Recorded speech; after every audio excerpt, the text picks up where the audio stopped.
Messieurs, chers amis, on arrive au terme de nos réunions, de notre travail, et je me dois de vous dire quelques mots pour ce qui concerne les travaux qui ont eu lieu ici, dans l'Hôtel de Ville de Paris, entre les Québécois et l'ensemble des forestiers, des industriels, des ingénieurs, des architectes qui sont présents aujourd'hui, puisque ce premier forum est un vrai succès.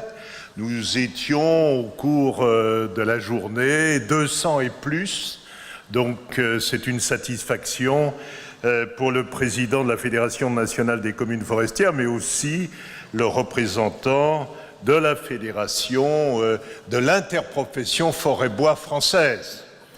Je crois qu'on n'a pas beaucoup de choses à dire quant à faire la synthèse, parce que vous avez tous écouté des rapporteurs qui ont donné des éléments, j'allais dire, détaillés de ce qui s'est dit, de ce qui est proposé, fourni, et il y a beaucoup de propositions. Donc faire la synthèse de la synthèse, les choses ne sont pas aisées. Cependant, les ateliers ont beaucoup travaillé, échangé, construit des ponts vers l'avenir. Et j'y reviendrai tout à l'heure. Comment améliorer la mobilité des étudiants. J'ai vu qu'il y avait des jeunes femmes charmantes qui sont intervenues. Il y avait des travailleurs sur nos deux territoires. Comment répondre à la fois aux attentes de la société et de l'industrie, comment passer des produits traditionnels bois aux nouveaux produits issus du bois qui seront demain dans notre quotidien, comment donner sa place au bois dans la construction, notamment en grande hauteur. À l'issue de nos échanges, une chose qui est quand même essentielle et que je voudrais rappeler et que j'ai pu aussi indiquer dans mes propos liminaires, je crois que ce qui est important dans notre filière, qui a été rappelé à la fois qu'elle est multiple, en ville, on est une société urbaine, même, vous savez, maintenant, dans le milieu rural, on a, j'allais dire, presque les mêmes modes de vie. On a la même télévision, on a les mêmes outils, et la voiture et bien d'autres choses. Ce que je voudrais dire, c'est que on est une filière quand même un peu particulière. Et je crois que ça a été indiqué. Le bois, la forêt en particulier, multifonctionnelle, qui existe en ville, qui existe au milieu rural, qui existe et qui a des rôles différents le long des canaux et dans les dunes de l'océan. Je crois que toute cette forêt est multifonctionnelle. Elle répond à des demandes multiples, sociales, et puis à des demandes écologiques et autres. Ce qui veut dire qu'on a un effort particulier à faire, un effort exceptionnel à faire. Il y a l'emploi, certes, et l'industrie. Mais cette forêt qui doit participer à la filière avec les industriels, eh bien, elle doit harmoniser des attentes différentes et faire en sorte, malgré tout, que l'économie, que l'on puisse trouver un équilibre socio-économique autour de la forêt du bois, avec toutes ses composantes. Alors c'est vrai que c'est pas facile et que nous avons des efforts à faire de compréhension et des efforts de travail en commun. Et je dois dire en particulier qu'on ne peut pas opposer la politique territoriale forêt-bois à la politique industrielle. On ne s'en sortira pas avec une politique du tout industrielle. Et c'est vrai qu'il nous faut les massifs, et c'est vrai qu'il faut aussi associer les populations, les citoyens, vous l'avez dit tout à l'heure, à cette filière forêt-bois, et qui est particulière parce que effectivement, il s'agit d'associer tout le monde à la filière et pas seulement les gens qui travaillent le bois, mais l'ensemble de ceux qui concourent à la vie des milieux ruraux, des milieux forestiers, à la vie des citoyens urbains qui attendent beaucoup de la forêt, qui attendent aussi des produits des industriels. Donc c'est bien ça qui m'apparaît l'élément essentiel, c'est conjuguer à la fois une politique territoriale forêt-bois et en même temps une politique industrielle dynamique, performante, qui gagne de l'argent, des dollars, on a dit tout à l'heure, mais peut-être des euros aussi, mais ça apparaît quelque chose d'important pour nous tous, et je crois que c'est un élément fondamental. La politique forêt-bois doit être sur deux jambes, à la fois la politique territoriale et à la fois la politique industrielle. Le dernier point que je voudrais indiquer, parce qu'on s'est partagé un peu les rôles, il va nous indiquer, le président généreux, tout à l'heure, ce qui va se passer peut-être en 2014. Donc c'est aussi très important, il aura à le dire tout à l'heure. C'est de dire aussi qu'on est en train de vivre, j'allais dire une révolution, je ne sais pas si le mot est trop fort.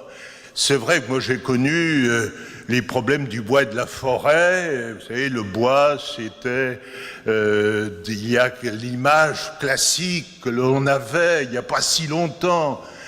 C'était la forêt un peu fermée, avec ringard, j'allais dire, un peu du passé. Aujourd'hui, le matériau bois est un matériau du futur, moderne, un matériau du XXIe siècle, avec divers usages. Donc quelqu'un a indiqué tout à l'heure qu'on allait travailler pour le futur.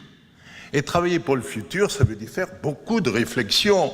J'allais même vous dire que pour ce qui nous concerne, je crois que sur les marchés du bois, compte tenu de l'avenir du produit bois, il y aura des tensions, il faudra faire des arbitrages, y compris sur des problèmes sociaux.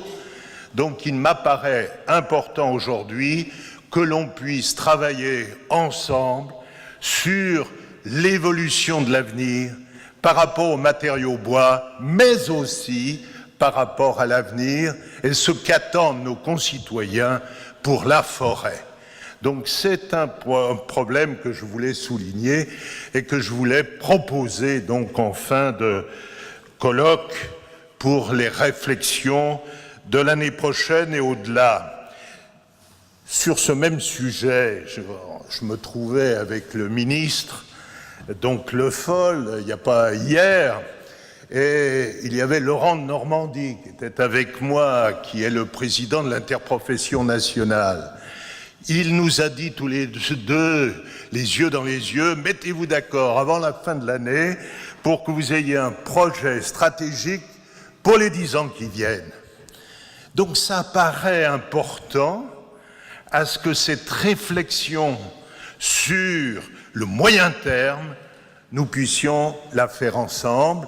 Et je souhaite que les travaux que l'on a engagés, la coopération, puissent nous aider à cette réflexion et avoir la possibilité de bâtir ensemble, chacun de notre côté de l'océan, l'avenir forêt-bois, à la fois du Québec et à la fois de la France.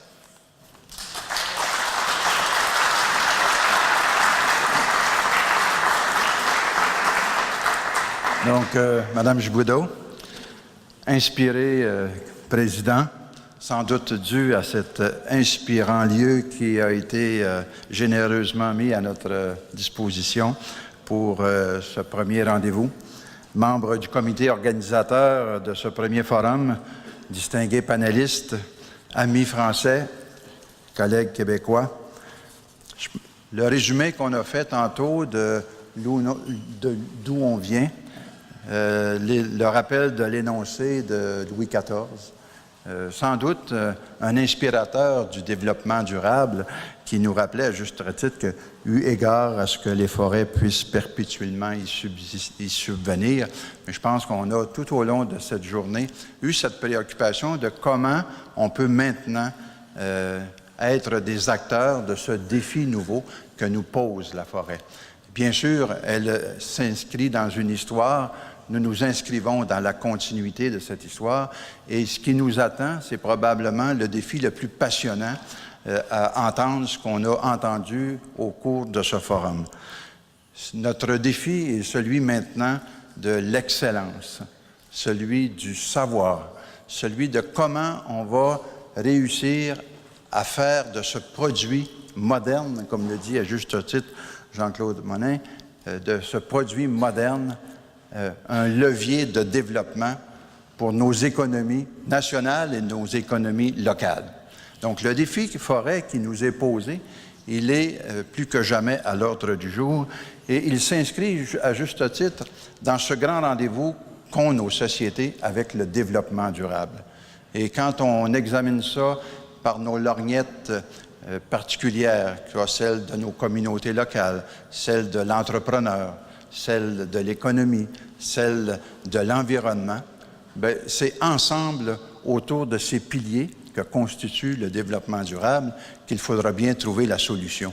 Et cette solution, elle n'existe pas, c'est à nous de l'inventer à partir de maintenant.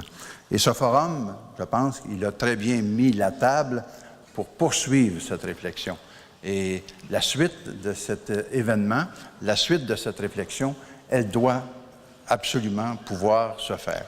Donc, nous avons maintenant une responsabilité, cher Président, une obligation de faire en sorte qu'il y ait un suivi à ce forum. Et pour ne rien perdre de ce qui s'est partagé au cours de cette journée, il faut maintenant planifier une prochaine rencontre. Donc, je propose que dès cet automne, il y ait, avec les partenaires qui ont participé à l'organisation de ce premier forum, un premier rendez-vous au Québec, de façon à ce qu'on puisse faire un bon bilan et préparer un deuxième rendez-vous que je vous propose tenir dans les assises de la Fédération québécoise des municipalités au mois de septembre prochain. Donc, déjà, plusieurs partenaires ont accepté de participer à ce prochain rendez-vous de l'automne prochain pour que non seulement on se rappelle, et je dirais non pas qu'on se rappelle ce qu'on a vécu ici, mais qu'on franchisse une autre étape dans la réalisation de nos objectifs, parce que ce rendez-vous, il est absolument nécessaire pour la pérennité de nos communautés. Et nos communautés forestières ont maintenant un rendez-vous, un nouveau rendez-vous avec l'histoire, bien sûr dans ce contexte de l'urbanisation, de la densification des populations, plus que jamais. Nos communautés forestières ont une responsabilité à partager avec l'industrie, avec ceux qui ont le souci de la protection.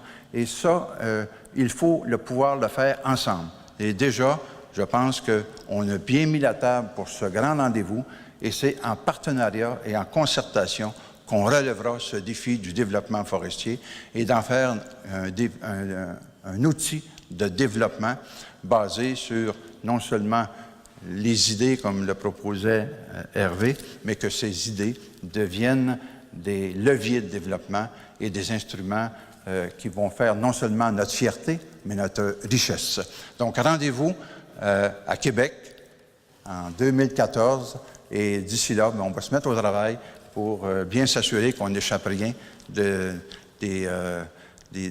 grandes lignes qu'on s'est proposées aujourd'hui et sur lesquelles maintenant il faut bâtir notre devenir. Merci de votre attention et bonne fin de soirée.